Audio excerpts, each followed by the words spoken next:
काय र, एवढ्या गडबडीत निघून गेलास? हातात तुझा हात धरून म्या अजून मी फडात उभी आहे. अन तू मात्र कुठंच दिसत नाहीस. नाचताना माझ्या पायात घुंगर वाजत्यात, पण मनात मात्र तुझा शब्द घुमत्यात र. तुला माहित आहे का, लावण्यवतीचं आयुष्य हे फक्त रंग, गाणी, ताल एवढंच नसतं र. पडदा खाली पडला की कुणीतरी आपलंस म्हणणार पाहिजे. ते आपलंस म्हणणं तू होतास. आता काय सांगू तुला, काल फडात नाचताना अचानक माझा पदर खाली सटकला. तेव्हा पहिला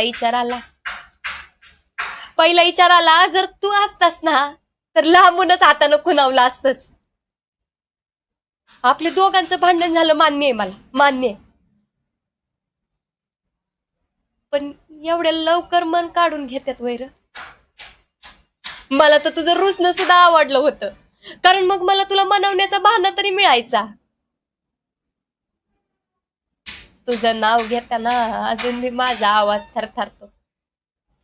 आणि तुझ्या आठवणी ती तवा केसातलं गजरबी कोंब असतात. तुम्हाला सोडलंच ठीक आहे, पण माझ्या आत्म्यातलं नृत्य मात्र अजून बी तुला सोडायला तयार नाही. माझ्या गाण्याच्या एखाद्या वळीत, लावणीच्या एखाद्या कवनात आणि माझ्या डोळ्यातल्या काजळाच्या दुसर रेषेत तू अजून बी येस. तू अजून बी येस. एक सांगते, परत येत असशील तर ये, नाहीतर निदान सांग तरी का गेलास. कारण नाचणारी लावण्यवती असले तरी हृदयातली बाय अजून बी तुझ्यासाठी धडधडते.